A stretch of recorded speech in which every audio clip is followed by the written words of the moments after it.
thrilling story of Peyton Place.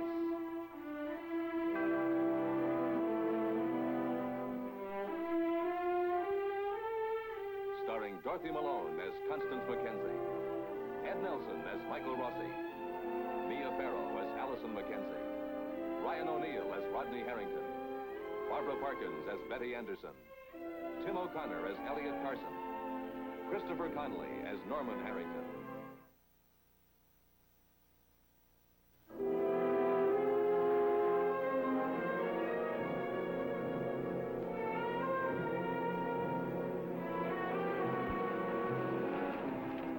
A desperate emergency call brings Dr. Michael Rossi and Stella Chernak to the Peyton House. For one of the men inside the Peyton House, every second, every breath could bring death.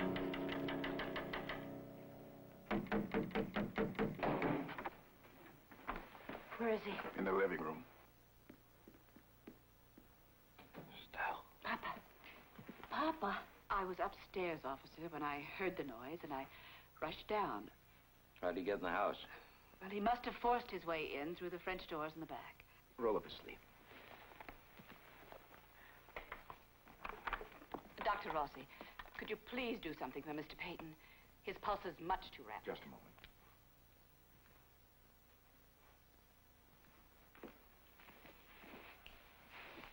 He's going to make it this time, isn't he? Just one more time, he's going to make it. It's all right, Papa. Everything's going to be all right. You see, Dr. Rossi is... Why is his face so cold? Stella, there's nothing more I can do for him.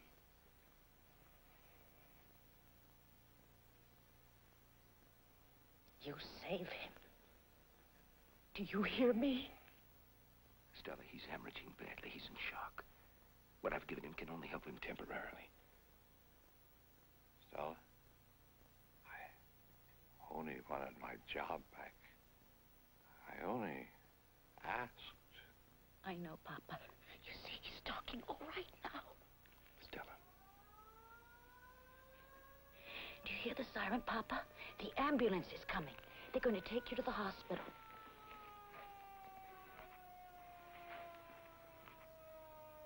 Stella, don't go. Don't go.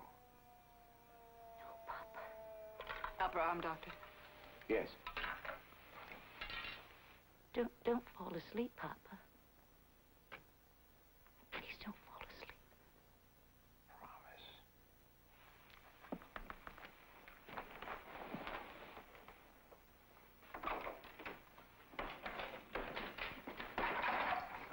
They come from the hospital, Papa.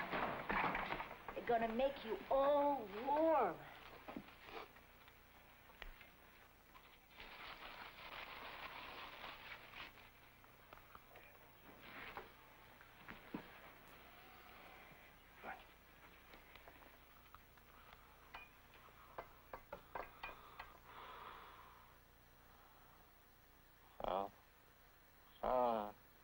Take it away. He's trying to tell me something.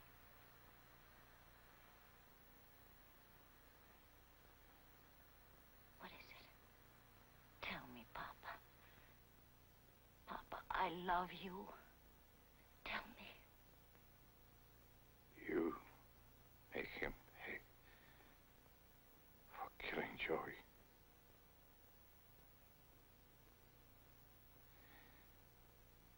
You make him pay. Promise. Promise.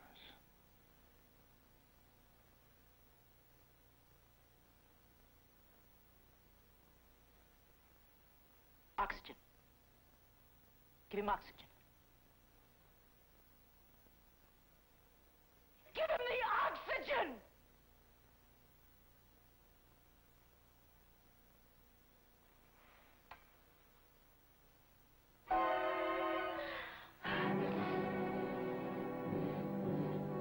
He can't breathe! How do you expect him to breathe with a thing like that over his face?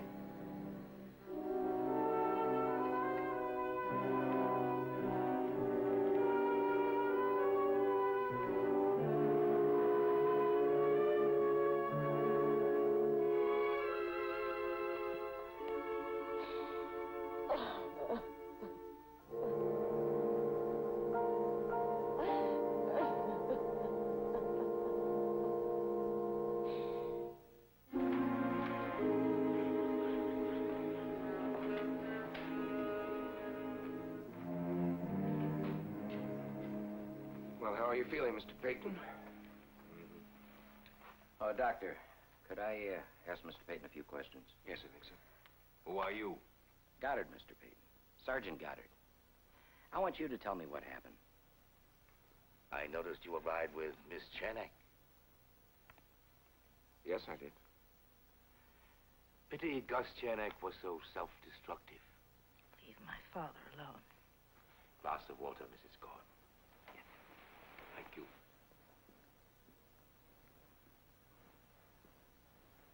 Leave my father alone, do you hear me? Sergeant, do you subscribe to the idea, expressed in the Latin phrase, de mortuis nil nisi bonum? It means, speak only good of the dead. I want you to tell me the truth about what happened, Mr. Peyton. Ah, he demands to know the truth. Gus Chernak forced himself in here to get even with me because I fired him from the mill. I believe he came here to kill me. He attacked me with my cane. If he hadn't collapsed, he would have succeeded. Liar. Liar. He couldn't have attacked you. He was dying. He didn't care about that. He had nothing left that mattered. Except his stupid job at your mill. All he wanted was to get his job back. You miserable, greedy old man, you don't understand that, do you? My father came here to beg for his job. He was hurt inside. He was too sick to harm your precious, shriveled up old body.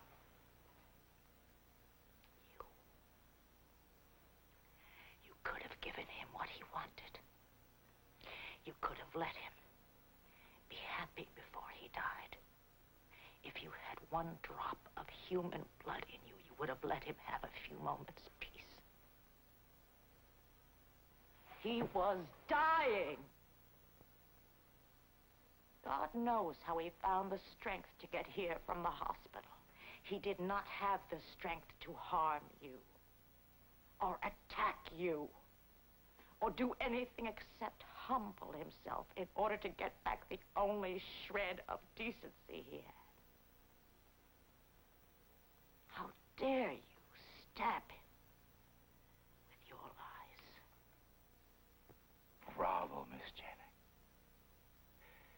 You've learned well from your father the only trick he ever knew. Every word you've just said is a lie, based on an element of truth, but twisted and corrupted into one contemptible lie. He was dying. That's the only shred of truth in what you've said. Your father was dying. And for his death, I feel pity for him, if he suffered too much or too long. But for his life, I feel only contempt, disgust. Disgust? Yes, disgust. In that primitive mind of yours, you already suspect the real truth.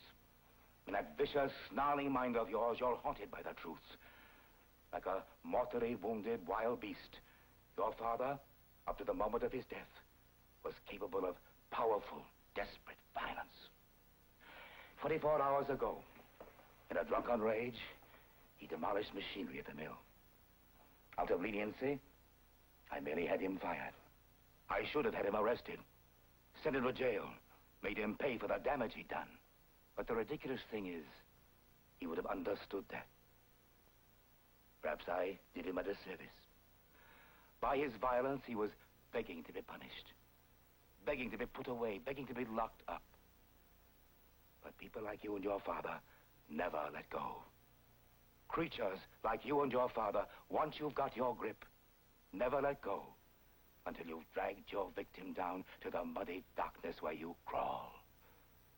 Your father came here for revenge, as if by that he might somehow prove himself a good provider, a good father, a hero, a man. At least my father was human, which is more than anyone can say of you. Mr. Peyton.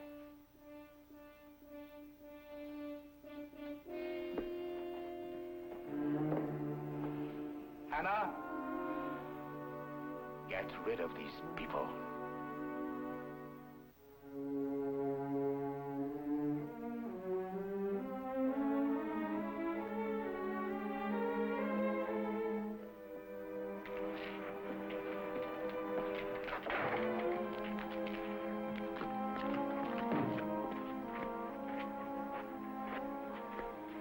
You don't have to come with us, Stella.